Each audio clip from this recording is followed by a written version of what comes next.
3, 2, 1. Hey guys, Floyd here. Welcome to the second Curbside to Bedside podcast. Today you get to hear from our other host, Ryan Hunter, who's been away for the past month serving our country in the Virgin Islands. Ryan, do you care to introduce yourself? Hey guys, I'm the second host of Curbside to Bedside. I'm Ryan. I'm a nationally registered paramedic, and I'm also 68 Whiskey in the National Guard and have been for about 5.5, 6 years now. Today we're going to discuss an important topic, hemorrhage control. Ryan's kind of an expert on the topic, and I'm just someone who's seen many mistakes in this area. So I'll be asking the questions and let Ryan provide the commentary. So why is this a big deal, Ryan? Isn't hemorrhage control as simple as providing direct pressure, and if that fails, you put on a tourniquet? As one of my friends would say, yes, no. So the main gist is this. There are folks out there right now who are dying needlessly of exsanguination in the pre-hospital realm of simple and preventable errors. We have a kind of a matrix that we go through for bleeding control, but the gist is as follows. If it concerns you, put a tourniquet on it or pack it, and we'll address everything later. Now, I know my previous statement sounds kind of bleak, but there's easy ways to get around this. Anecdotally, I've seen people die from wounds that were amenable to tourniquet placement, and I think many times we get sidetracked. I've seen you lecture on this before, and you mentioned a handy mnemonic that kind of outlines what our priorities should be in dealing with the bleeding patient. Can you go over that? Sure, and I'm by no means an expert, but this is a very simple algorithm, and the military has actually adopted teaching it to literally everyone. In fact, when you get deployed to go overseas, everyone receives what's called combat lifesaver training, and it basically touches on basic trauma care. And hemorrhage control is a mainstay of that course. So people dying, like you said earlier, absolutely happens, and it's kind of a shame because it's so easy to rectify. But the mnemonic I use is called the MARCH algorithm, M-A-R-C-H, M-A-R-C-H. I'm not going to go real deeply into it, but it essentially outlines all the hard hitters in your trauma patient, starting with the most important facet first. It goes massive hemorrhage, so your M, airway, A, respirations, R, circulation, C, and head and hypothermia. Head referring to TBI management and preventing secondary neurological insult. The nexus of what we want to know here is M, that massive, ugly, life-threatening hemorrhage that will kill your patient rapidly. See, our goal above all else is to keep red blood cells, hemoglobin, and clotting factors inside of the body by any aggressive means.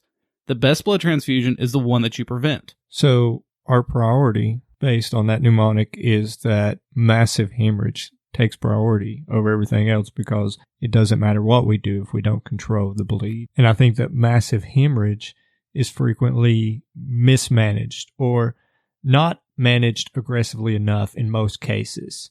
And it seems to take a backseat to other things like getting the IV or managing the airway. But if we don't adequately control hemorrhage, none of those things matter. And I think that some have some hesitation in aggressively managing these types of patients. And the MARCH mnemonic should help us refocus our priorities where they need to be. So we're taught a tiered approach to hemorrhage control, starting with direct pressure and then advancing to tourniquet application if that fails. Do you think that that approach is appropriate? Historically, that was a recommended approach, and I say historically for a pretty good reason. The dearth of research on the topic essentially coming from combat theaters is that maximally aggressive control of hemorrhage trumps tiered, cautious approaches every single time. Now, I'm not advocating placing a tourniquet for a simple scrape, rather to change the notion that tourniquets are seemingly more advanced interventions and are expressly not a last resort and have an incredibly comfortable safety profile. The risk versus benefit curve here is drop kick to the right, favoring benefit. It's completely asinine to hold pressure, elevate, and run through the rest of the Boy Scout trauma management algorithm when a rapidly placed tourniquet or well-directed gauze bolus may stop the bleed. So what you're saying is that a tourniquet in some circumstances should take priority over direct pressure. Absolutely. When you have that big, scary arterial bleed or really any sort of external hemorrhage that kind of makes you stop and go, whoa, that's a really good indication to gut check yourself and be like, okay, can I get a tourniquet on here and will it make a difference? Because honestly, with most civilian transport times, we don't have to, the salience of some of the complications that occur secondarily from tourniquet placement aren't necessarily as life-threatening as one may think initially. And I want to give a quick disclaimer about what Ryan said in reference to the Boy Scouts. He has nothing against the Boy Scouts. He is one himself. Yeah, I Troop 56 in Winchester, Kentucky. I got my Eagle Scout through those guys. Great outfit. But sometimes our first aid section leaves a little bit to be desired. I think that's a good segue into categorizing the common types of bleeds that we're going to be seeing, especially in the pre-hospital field. In my head, I categorize bleeds into two different types. I think that generally you have those that are amenable to tourniquet placement, like extremity wounds, and those that are not, chest, abdominal, and junctional injuries. Do you think that that's a fair categorization? Absolutely. Those are the two archetypes, and recognizing what intervention will or will not work based on amenable or non-amenable to tourniquet placement is pretty much the first step. So I want everyone to think of the body like a box. Your arms and the legs make up the walls. On these walls, tourniquets will be most effective. On the corners of the box are your junctions. Think neck, axilla, groin. Your tourniquets won't fit here, so you're going to have to drive something in to stem that bleed. In the middle of the box is essentially your innards, for the lack of a more eloquent term. And this is the surgeon's realm, and we don't go there. Ron, I've seen you give a hemorrhage control lecture before for about an hour, all the while wearing a properly applied tourniquet on yourself. It looked pretty damn painful, and your arm turned blue, but you suffered through it and still gave one hell of a lecture. Now, I believe that there are still EMS departments in our area that do not have commercially made tourniquets available to them. You are doing a disservice to your personnel and to your community for not having these products. They are not expensive. For the love of God, just go out and buy some tourniquet. Oh, yeah, I totally agree. I was actually reading an article on the internet earlier today about a Green Beret who stopped while he was off-duty stateside and stemmed a civilian hemorrhage with a tourniquet he had in his car. And the article actually made note that the EMS agency that responded didn't have any commercially available tourniquets. And that's a shame. That's like not keeping your monitor batteries charged. Pretty, in my humble opinion, and kind of worthless for what for what's out there. There's no reason not to have a commercial tourniquet. Your improvised tourniquet will not. I don't care who you are. I don't care how good you are. Your improvised tourniquet will not beat my properly placed cat or soft T tourniquet any day of the week. And while I think commercial tourniquets should be on every ambulance, it's not as easy as throwing them on the unit and just sending out a memo to your crews. People still bleed out with a loosely applied tourniquet wrapped around their arm or their leg, and it looks like it's been placed just tight enough to start an IV, which is the very reason we're doing this podcast. So can you just unload some pearls and pitfalls on us? Yeah, sure. So, going back a little bit, you noticed I mentioned two brands of tourniquets, the Combat Action Tourniquet by North American Rescue, and then the Special Operations Forces Tourniquet by, I can't remember the manufacturer offhand, but I have no stock in their companies. But they share a commonality, and that's that they're the only two validated military tourniquets out there, and they're the ones I place my most trust in. And here's what I mean by validated. They're validated by a third-party committee called the Committee on Tactical Combat Casualty Care, or COTC. They are pretty much the final word when it comes to a lot of the trauma care, TECC and TCCC stuff that comes out. And at the time of this recording, the CAT and the SOFT are the only two approved tourniquets by them. All others right now have not been expressly approved by the body, and I would use them at your own peril. So going back to what Floyd said, tourniquets are simple in concept, but they're not entirely foolproof. Conceptually, they are simple. Depending on the manufacturer of the device, the specifics will vary slightly, but the overriding concepts will remain the same. Proper application is still an issue, and folks still die of presentable exsanguination as a result. Here's the steps to an on-target application. Number 1, place a tourniquet on an amendable site. So remember your box. So number 2 is tighten the band, and tighten the band. You need to get that thing cinched down as much as possible. This makes your life a lot easier later on. Number 3 is turn the windlass until the distal pulse is absolutely obliterated, if the anatomy of the injury allows. If it doesn't, such as an amputation, like a total amputation or a completely mangled extremity, tighten it all the way until the bleeding stops and then some. Never really hurts to put in a good faith extra turn. The 4th is to secure the tourniquet and mark the time. If steps 1 through 4 fail, apply a second tourniquet until you've controlled the bleed. Some extremities in the body habitus will require an additional tourniquet for adequate control. The biggest reasons folks still mess this up is a failure to properly tighten the band prior to turning the windlass, going back to my emphasis earlier. This step is often not performed to standard in the stress of the moment, but it's an absolutely imperative to remember this step. If the band is not at maximum tightness before you spin the windlass, you will not provide adequate occlusion of the vessels. This is a recognized issue in military and combat theater literature. The second largest pitfall is not obliterating that distal pulse or failing to go a few twist paths when the bleeding stops. The reason we do this is to provide total vascular occlusion. This ensures that A, hemorrhage is controlled, and B, we do not create conditions for a venous tourniquet to arise. The other, less technical pitfalls are relatively straightforward. Failure to apply it rapidly, failure to apply a second tourniquet when it's indicated, fear of causing additional pain to the casualty of the patient, or periodically loosening the tourniquet to allow distal blood flow. Now, remember that periodically loosening the tourniquet is expressly contraindicated. That is a kind of a ghost of a trauma care past, sort of like dumping liters of saline into people. You need to have a low threshold for applying a tourniquet in the severely bleeding patient.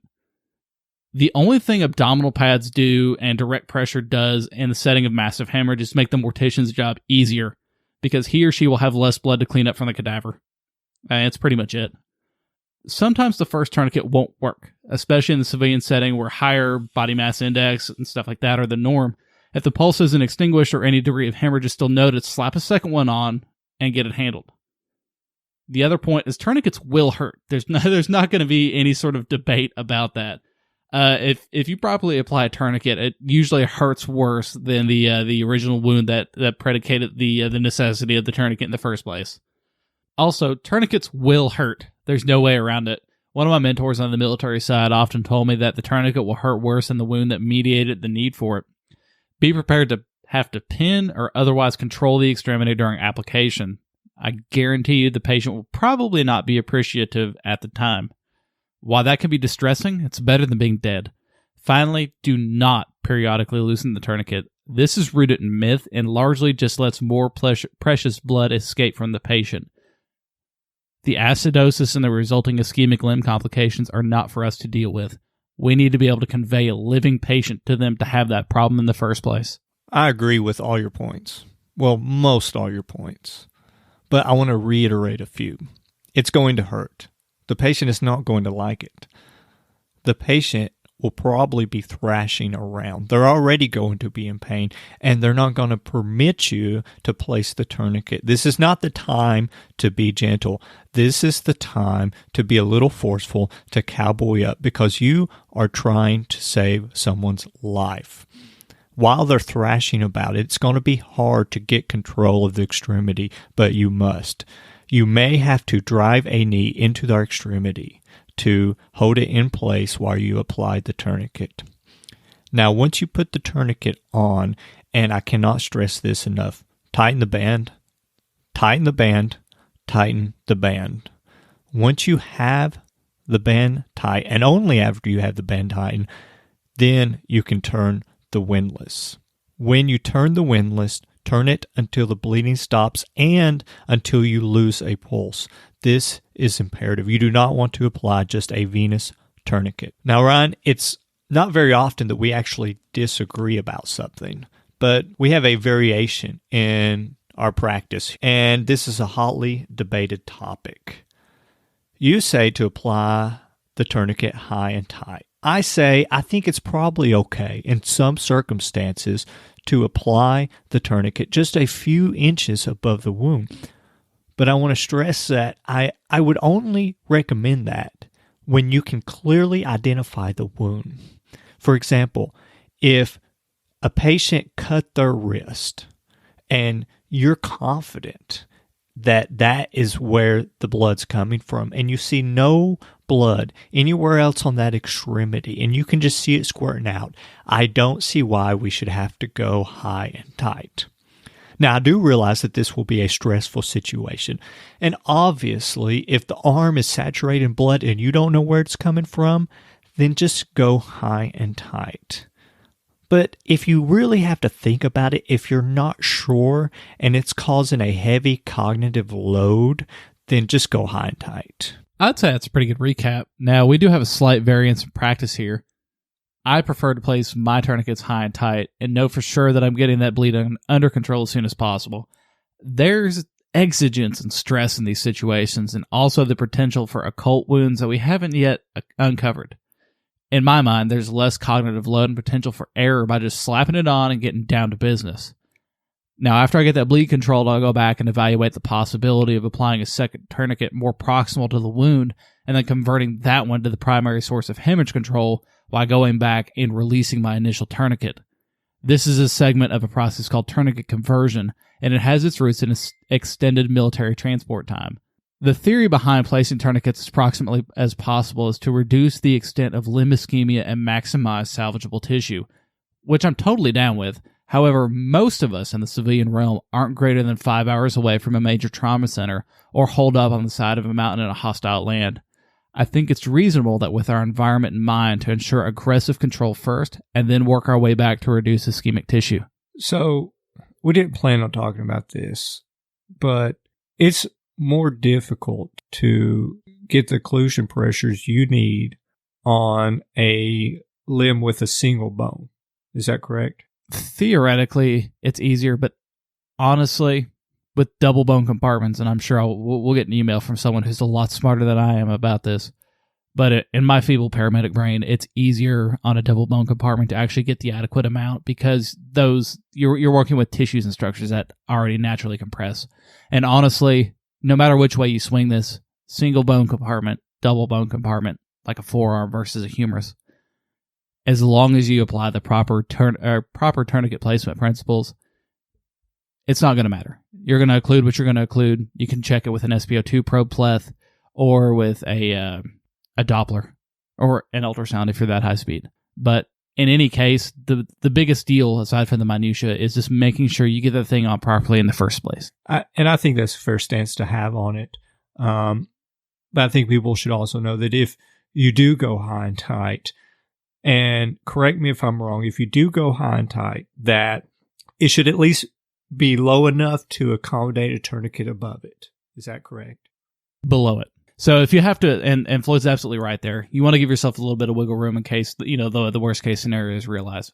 What we don't want if you're going to apply a second tourniquet is a swath of skin between the two, because that creates all sorts of unruly complications that we don't want to deal with.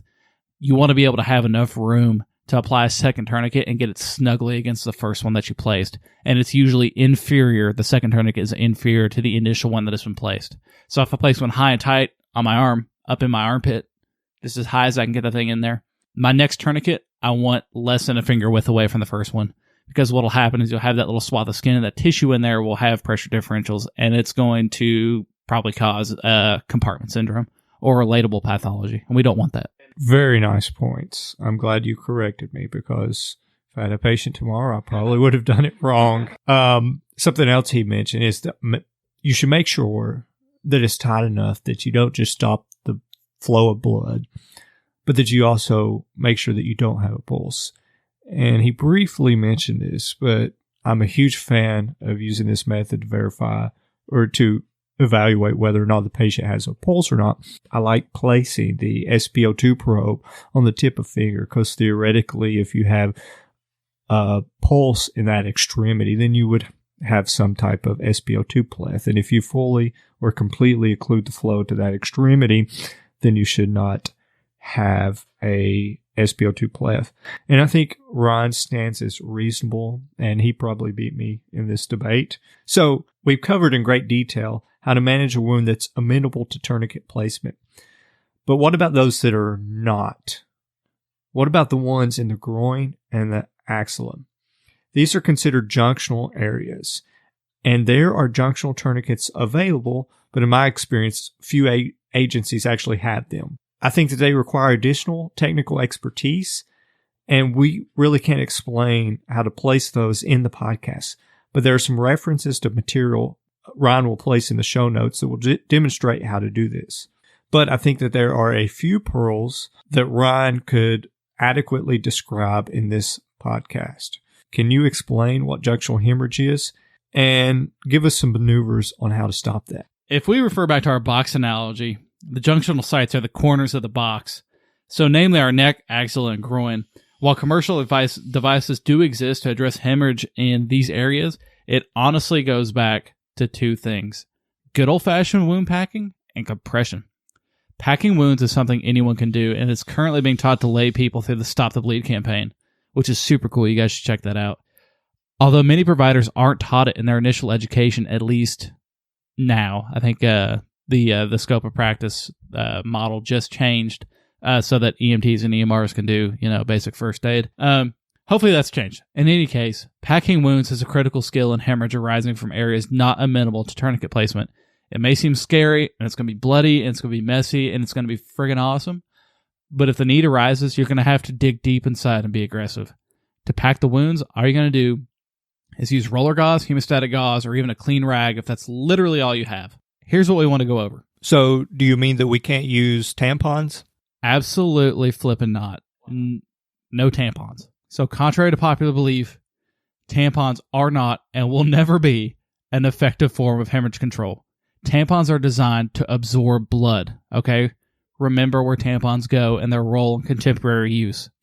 Gauze, when you're packing, isn't designed to absorb. It's designed to create kind of a net for fibrin and other blood products and blood components to kind of mesh onto and create a clot. It also has another function of serving as a physical wedge that gets driven down onto the ruptured or transected vessel.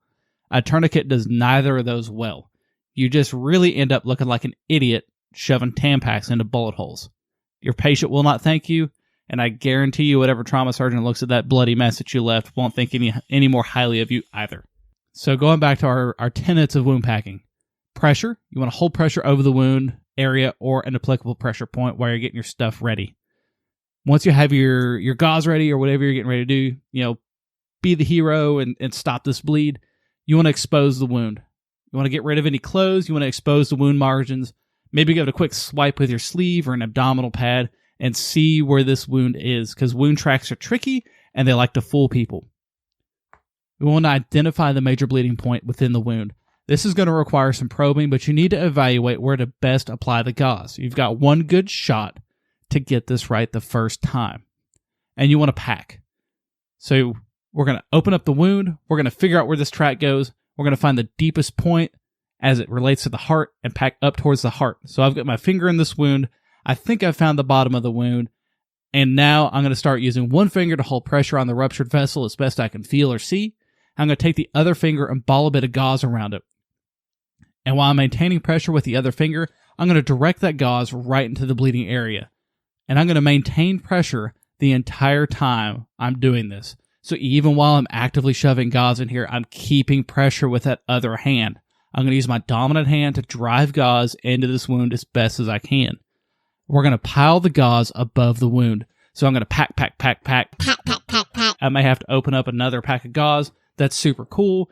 And we're just going to keep shoving gauze in here until we can get enough to pile a little bit of gauze above the wound. And next we're going to evaluate. While we're packing and following packing, we're going to ensure that blood isn't leaking through or around the gauze. So if I've sat here and packed this wound and there's still blood coming up around it, it's probably not effective. If it continues to come up around the gauze, you're going to need to repack. The broken vessel isn't adequately occluded. And again, I'm going to sound like a broken record here. Pressure. Once you've got the wound packed, take a compressive wrap or pressure dressing and hold pressure on that wound. If you're using a hemostatic agent, most of them will require you to hold manual direct pressure on the wound for at least 3 minutes. This procedure can seem pretty barbaric and brutal and painful because it is, but it's also life-saving. The patient is not going to like this intervention at all. Ow! No one on the street is going to casually want their gaping wound shoved full of stuff. We could go back and forth on the type of dressing or flavor of hemostatic agent, but the gist is this. Regular 6-ply gauze and hemostatic agents are roughly equivalent. The deciding factor in efficacy is how well that wound is packed. The determining factor is you, not the tools you use. Remember that the premise here is to drive a wedge into that broken vessel. The gauze is our wedge, and by properly placing and constructing it, will exert enough pressure to occlude the bleed. If you have the resources or the time, I highly recommend taking a stop the bleed course or otherwise becoming familiar with the procedure. Practice makes perfect. You can make easy simulations of this. It is too vital to keep on during it. So, and I have to be honest, I wasn't taught wound packing, but it's something that can keep your patient from becoming a casualty, and we don't talk about it enough. And the first time that I actually did a wound packing simulation was just a few years ago. And I was not comfortable packing that wound. I didn't know exactly how I'm supposed to pack, how much I pack, or which direction I push the gauze once I insert it into the patient's body. I've heard some people say that it's not in their scope of practice. But now there's no excuse, right, Ryan? Because it's in the national scope of practice. We've seen a document just yesterday come out that it is and should be taught at which level. All levels. Look, I'm not going to tell anyone to go outside their dictated scope of practice or what they've been trained on. But know this, it has increasingly become glaringly apparent that we have a problem in the civilian side and the military side as well with people needlessly bleeding out. This is making a shift towards first aid level treatment. And the reason why we're harping on it is because it's such a big deal. It's a passionate topic of mine. So expect big changes to come down the pipe. And if it hasn't already come to your agency or to your facility, consider starting a dialogue with whoever your medical control is about this. If anyone has any questions, there's a dearth of evidence out there that supports this, and I'd be happy to personally take any requests or questions. If I don't know the answer, I'll be sure to forward you to someone who does. So this stuff is taught in Stop the Bleed campaigns to civilians. This is in the civilian scope of practice. Yeah. For the love of God, hopefully it is in our scope of practice. And I think that with the evidence available, to not do it or not know how to do it should be negligible. And as you've said, with bleeding, seconds matter. And I'm sure that if you actually track this stuff at your agency, if you looked at cases where a patient died from bleeding that was amenable to a tourniquet, then you would actually know that there are plenty of cases of death from bleeding that was preventable had these simple, basic maneuvers been deployed. And Ryan, something else I want to talk about before we wrap this whole thing up. And to be clear, I personally think that this is a bunch of garbage. It's all BS. Is when do we stay and play? When do we load and go? Obviously, we're not going to stay any longer than is necessary, or if a patient is an obvious surgical emergency. But I think that we should think along the same lines of a cardiac arrest, in that scrambling to load these patients and rushing them to the hospital, especially when we have patients with wounds amenable to a tourniquet placement, that this line of thinking causes cognitive errors that lead to mistakes. So would you agree with that statement, or what do you think is more important when discussing scene times and trauma management? I'm going to attempt to keep this brief, but in broad strokes, I personally believe that it's a dead paradigm. We should shift this thought into urgent treatment, urgent transport, and both. So 3 categories: urgent treatment, urgent transport, or both. Throwing these patients into the back of your rig and trying to fumble with a tourniquet while your partner roars down the road, slamming you wall to wall, isn't doing anyone any favors. Take the minuscule amount of time it takes to aggressively control the bleed and then move after that takes place. Treat your patients and be more than a body snatcher. Agreed. And as you said, we shouldn't be on scene any longer than necessary. But get the bleed under control. Don't screw around. Be aggressive and stop the bleed. And if you practice this stuff, it shouldn't take long. But if if you don't practice enough, then it's going to take longer than is necessary. And I think I've heard you say this is that we should become uncommonly good at common tasks.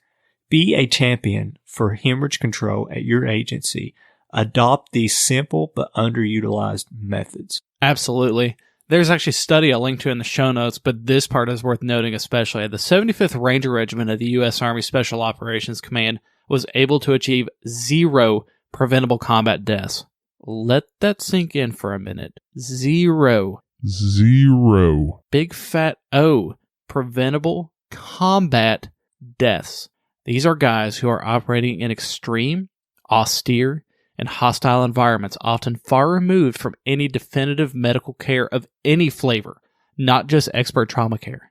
They aren't 15 minutes down the road from a tertiary care center. How did they do this? It's not because they have the coolest stuff or because they're some of the best soldiers in the military, although that probably plays a pretty big factor. It's because they're uncommonly good at common tasks. They've mastered the basics and made the basics we've outlined above a priority for everyone within the regiment. But it's more than that. It's an ethos and one all of us should embrace. The results speak for themselves. If you adopt the principle of being an expert at the foundations, the rest will follow. Ryan, before we close, is there any ad? No, other than everyone stay safe out there, and I hope you enjoyed the podcast, and do yourself and maybe your patients a favor, and if you haven't already, read some of the stuff that we put in the show notes. The studies are pretty cool. Guys, thank you all for joining us today. We hope you enjoyed it. Please share your comments. Let us know any ways that you think we can improve. Please share your comments and let us know any ways we can improve. And if there's something you'd like us to talk about, look us up on Facebook, follow us on Twitter. Bye for now.